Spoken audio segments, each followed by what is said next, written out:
Hello नमस्कार दोस्तों, स्वागत है आप सभी का हमारे और आपके अपने यूट्यूब चैनल मैथ्स टॉपिक पर। हम पढ़ रहे थे बाल विकास एवं शिक्षा शास्त्र।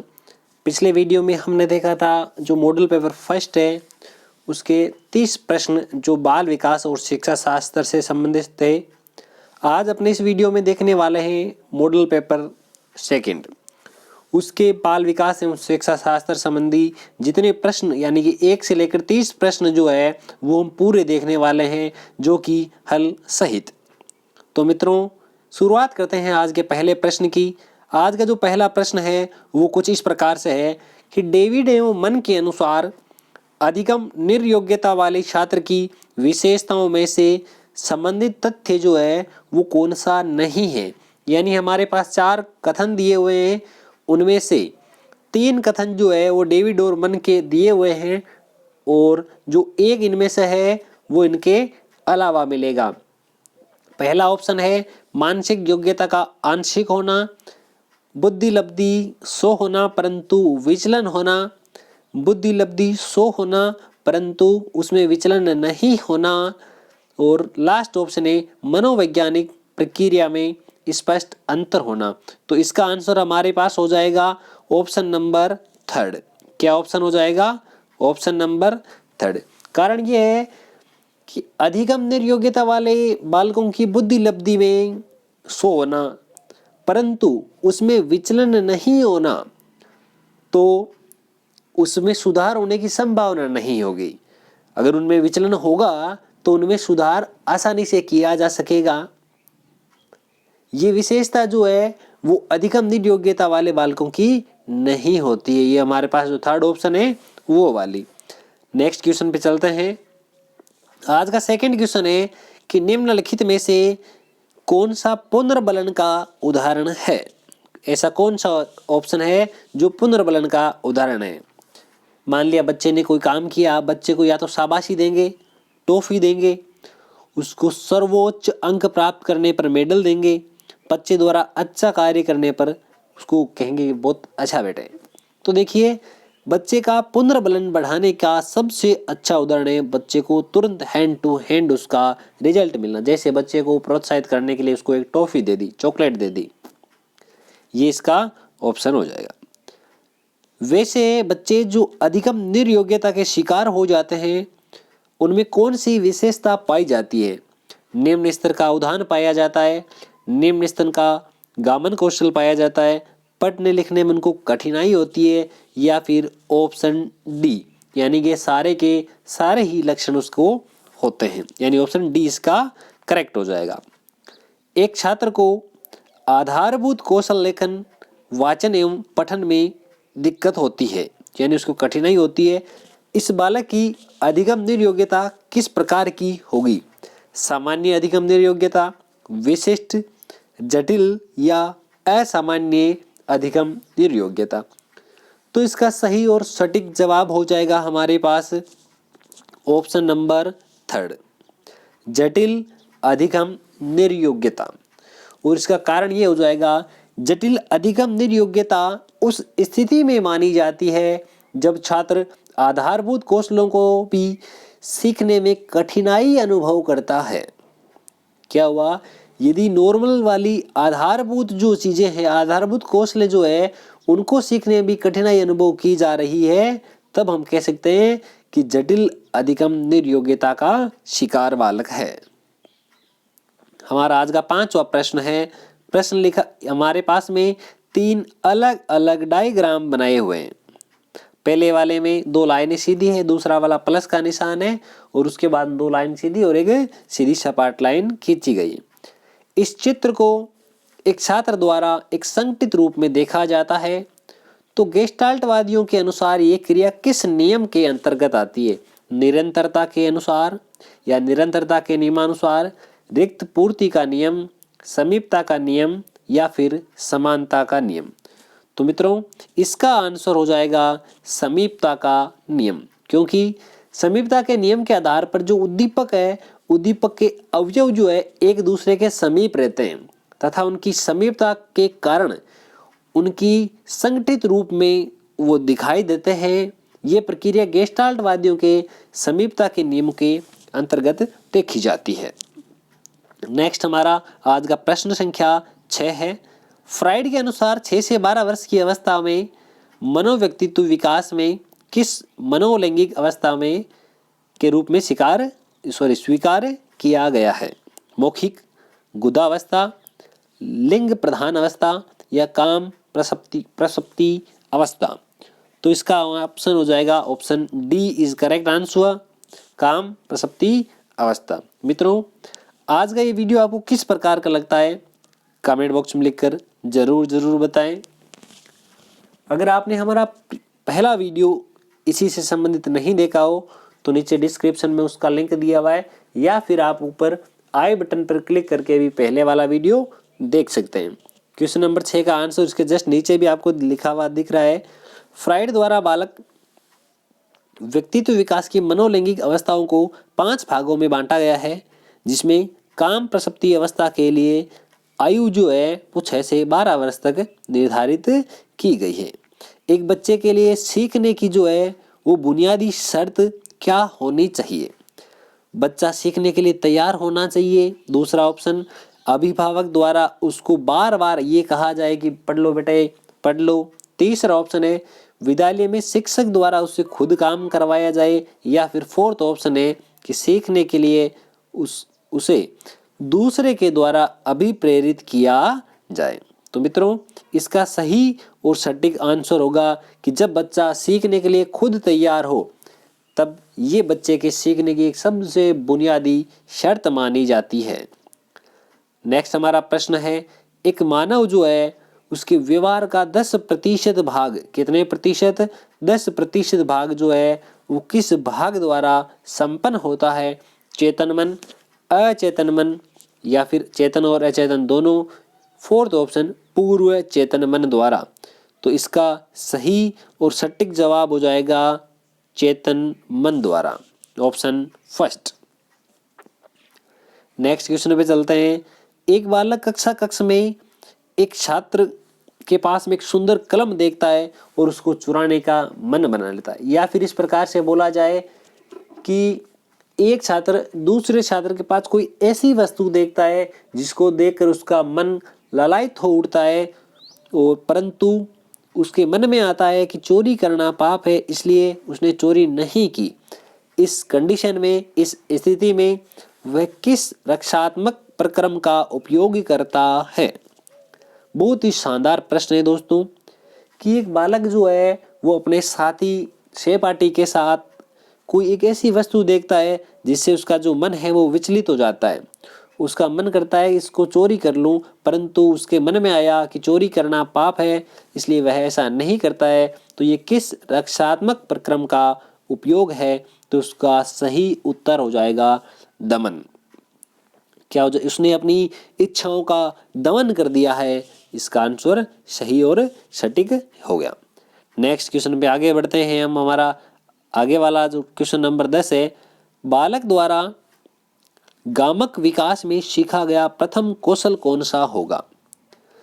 बालक सबसे पहले देखिए उछलना सीखता है, चलना सीखता है, दौड़ना सीखता है या बैठना सीखता है? तो इसका सही उत्तर है कि बालक सबसे पहले बैठे रहना सीखता है। किन प्रेक्षणों का प्रमापीकरण किया जाता है?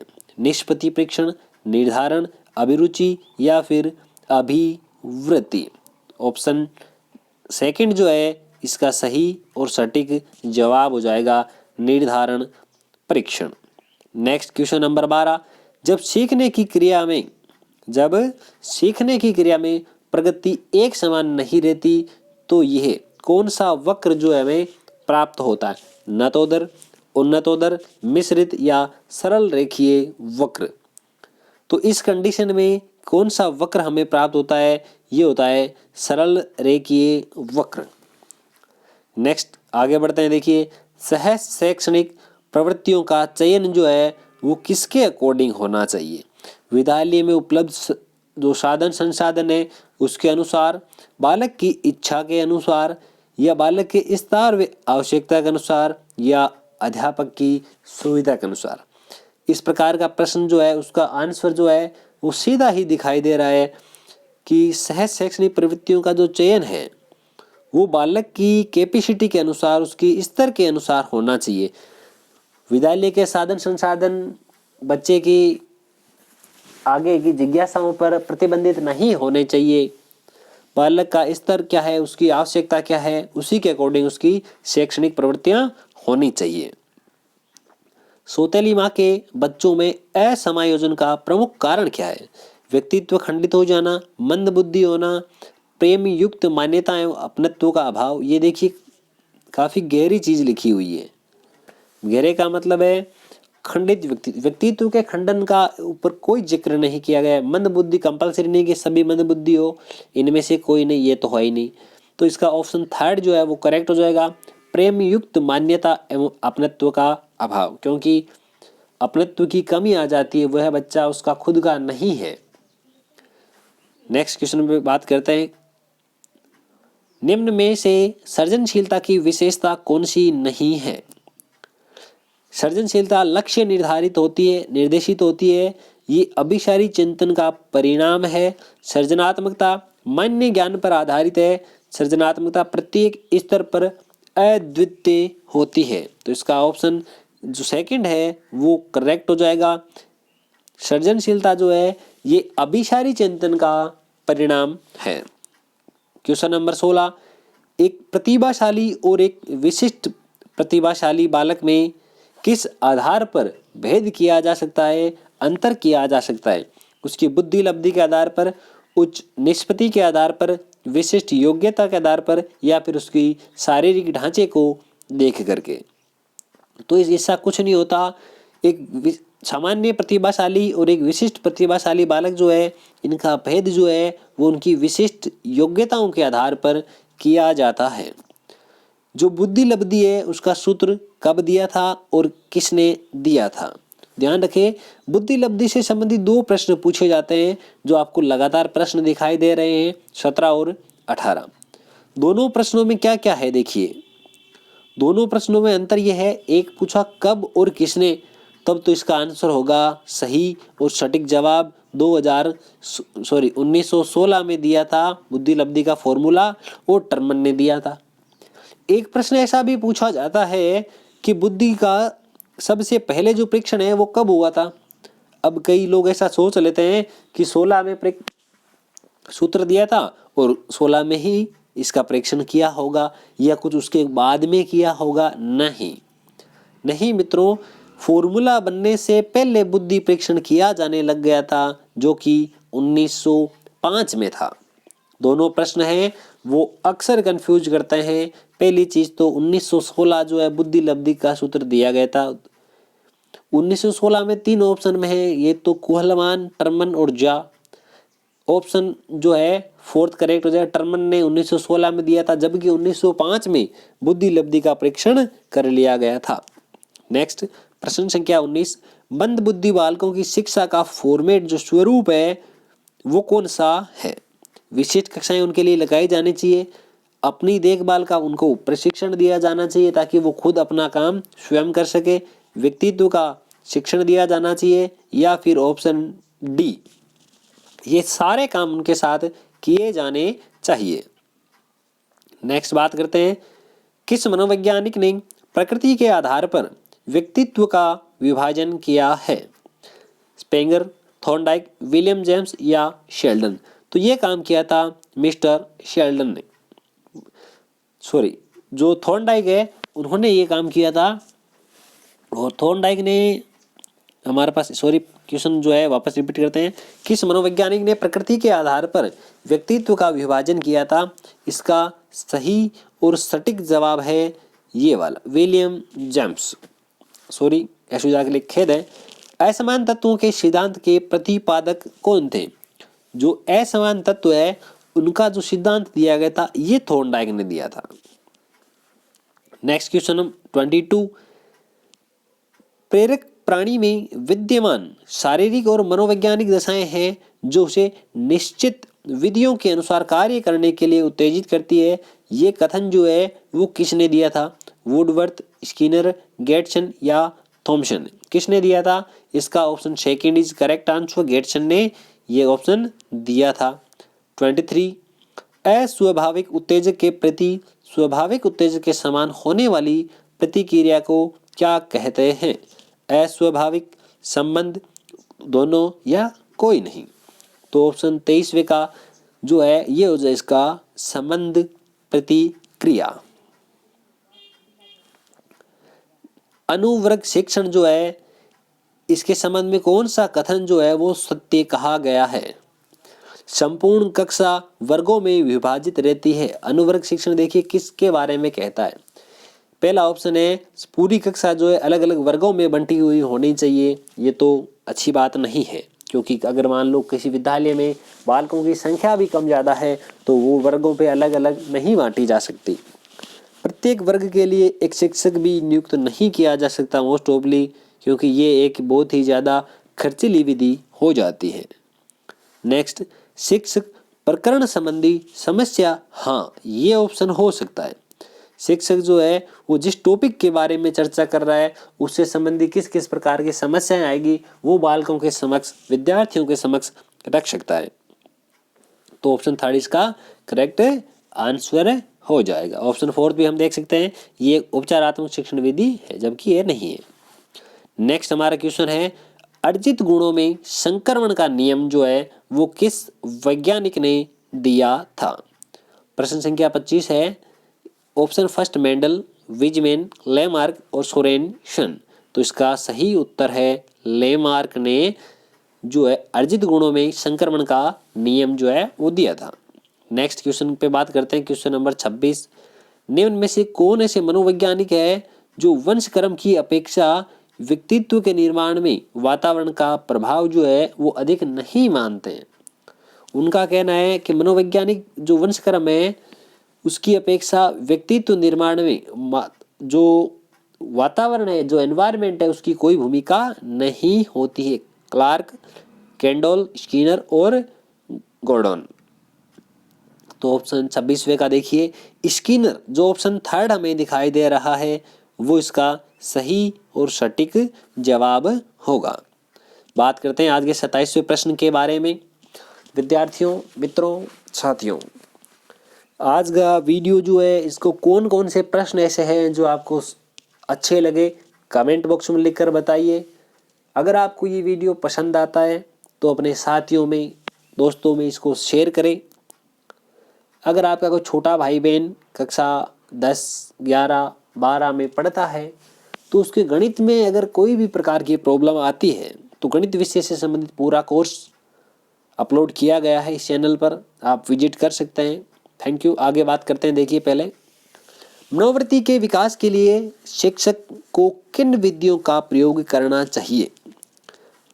संपर्क, समूह प्रकार, सूचना तथा प्रसार या फिर ऑप्शन डी सभी काम एक शिक्षक को करने चाहिए।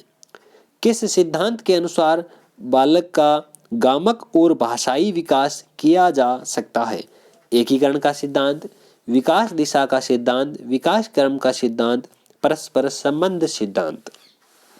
तो इसका जो ऑप्शन है डी विकास के क्रम का सिद्धांत, ये इसका सही सटीक आंसर हो जाएगा। जबकि हमारा जो नेक्स्ट क्वेश्चन देखते हैं उसमें लिखा है किस सिद्धांत के अनुसार जो बालक है, बालक का विकास सिर से पैर की ओर, ऊपर से नीचे की ओर होता है? एकीकरण का सिद्धांत, परस्पर संबंध का सिद्धांत, विकास क्रम का सिद्धांत और विकास की दिशा का सिद्धांत। ऑप्शन डी जो इसका करेक्ट होगा, क्योंकि विकास किस दिशा में हो रहा है ये विकास दिशा का सिद्धांत कहलाता है। नेक्स्ट और आज का आखिरी प्रश्न है मित्रों, वृद्धि और विकास जो है वो एक दूसरे के क्या है? पूरक है, समान है, विरोधी है या नन ऑफ दी, इनमें से कोई नहीं। तो इसका सही और सटीक जवाब होगा वृद्धि और विकास जो है वह एक दूसरे के पूरक है।